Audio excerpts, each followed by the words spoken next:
What's going on there, guys? We back with another one. We got to talk about Coach Prime some more, but we got to talk about Oregon coach Dan Lanning and some of his early season comments because he stood on what he said earlier this year when he said, "What has Colorado done for the conference?" Alluding to the fact that they will be leaving the Pac-12 and going into the Big 12, as is Oregon. They'll be going to the Big 10. And he also attempted to clear up and clarify what he meant. He said that he was talking about historically what Colorado has done. But he did say if they need that for bulletin board material, then use it. He wasn't backing off of what he said. And I'd rather someone be like him, stay like that, stay over there where you at during game week and keep that same energy. And Coach Prime was asked about it today as well, and he said it's not personal this week. Now, some people have criticized Prime, even in the comments, of the live stream. They were saying that, now it's not personal. When you play a real team, it's not personal all of a sudden. But you have to remember, TCU was the ranked team coming into week 1 when they played Colorado. So that was the unknown for them. So it's not really different as far as expectation. The fact that we have expectation for Colorado now speaks to what Prime has been able to accomplish with this team in such a short time. Without his bigs and, without everyone he wants on the roster. You know what I'm saying? He has some very explosive players, but they're making it work. He got a lot of transfers in, guys that wasn't playing at high majors and some guys that were really good at low to mid-major schools. Well, we're going to check out what Coach Prime said, and then we're going to check out what Dan Lanning said. Let's peep. Jimmy Searfoss, 247 Sports. Oregon's head coach has spoken about Colorado a few times in the past. Is it personal once again this week? I respect the heck out of this man, what he's accomplished stepping in, taking over a program, and keeping it not only rocking steady, but accelerating it. So I'm not a fan of anybody, except for, some of the celebrities that got a tremendous gift, but not in sports. I respect the heck out of him. I love what he's accomplishing. I love who he is, the way he runs his team. I love the way he operates. So I've got a lot of respect for him.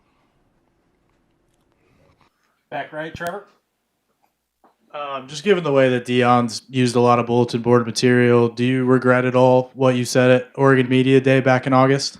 No, I don't regret anything that I've said, for this program. At the end of the day, obviously, I wasn't talking about Deion's team. I'm talking about the past and the future for our team. But if that serves as material for them, great, right? I don't think it's going to have any bearing on the game and the success of the game. Not a big reaction. I'm trying to remember what they won to affect this conference. I don't remember.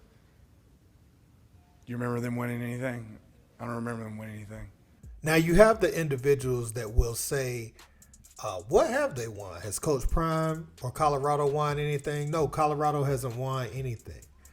But there's a sarcasm. If you can read body language and you can read how people are responding to certain questions, there is that sarcasm that, Coach Prime is here and he got these expectations, but what has he won? Not saying it's bad or not, but there is that element there where he's being kind of sarcastic, saying it, knowing that Coach Prime comes with expectation, recruiting ability, the ability to attract more talent to the school. So, they hadn't won anything, but this is different with him coming. And this is after, he knew they were going to leave the conference. So this isn't going to materialize into a rivalry or anything. Now, Coach Prime just said how much he respects the man, and I see people saying, he ain't going to make it personal on them because they the favorites and Oregon different. And Oregon is different, especially without Travis Hunter. They'll be presented with challenges they haven't seen this season. And, you expect the bigs to be a bit more talented than what they face, and you expect them to have a high-powered offense. And, they're going to be trying to send a statement to Colorado. And you could tell, Dan Lanning is very confident going into this game in this press conference. He didn't back off of what he said, nor should he. If he said it, he meant it. And I like that. Now, Prime, unfortunately, man, I just hate that Travis Hunter's not there for this game because I want to see both teams play each other at full strength. And Oregon still would have been favored at full strength, but having that game changer out there, can make a difference.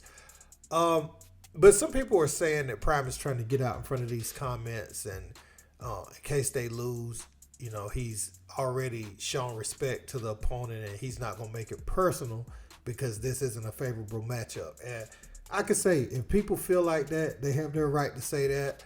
What I will say is you have to motivate your team differently. You can't just live off of the same line all year. And Prime is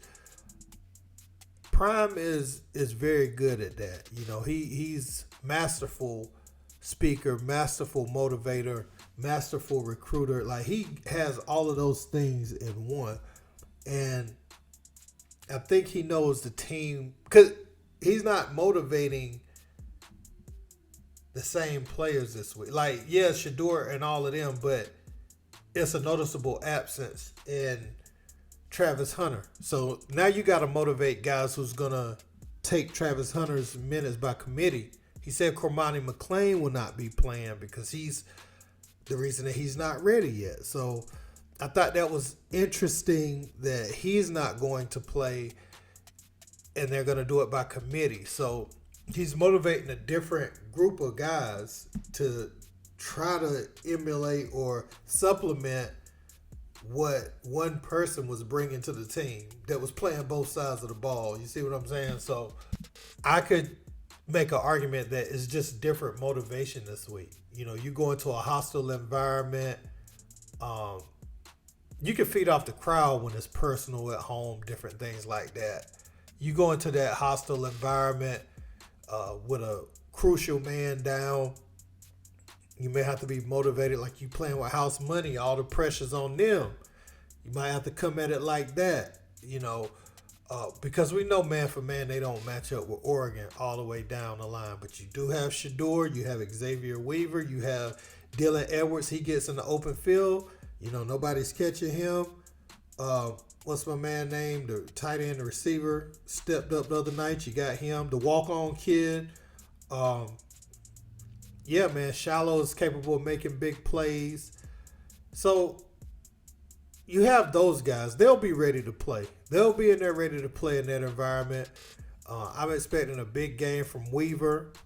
But with Travis Hunter out, how do they cover Weaver now? You see what I'm saying? So it's just so many dynamics of the game that's affected by Travis Hunter's absence that I'll be looking for to see how they try to counteract that stuff. So what do y'all think about Dan Lanning's comments? Let me know, guys. I think he was being honest with how he felt, and I think Coach Prime was being honest with how he felt. You can't live off of his personal all year. And on top of that, it's personal. It'll get old after a while. Prime knows that too. They've used it for a few weeks straight. So now it's time for a new slogan. He's a masterful promoter. Bringing his personal back later might have more of an effect than it just being personal every week. It's personal, it's personal, it's personal. That can't be a slogan for the year. So people that's saying he's ducking his stuff based off of the potential to lose, okay, yeah, maybe, that's what you think. But I think that he knows he has to motivate them different. That's the conclusion I'm coming to. But let me know what you guys think in the comments. Don't forget to like, share, and subscribe. Until next time, peace.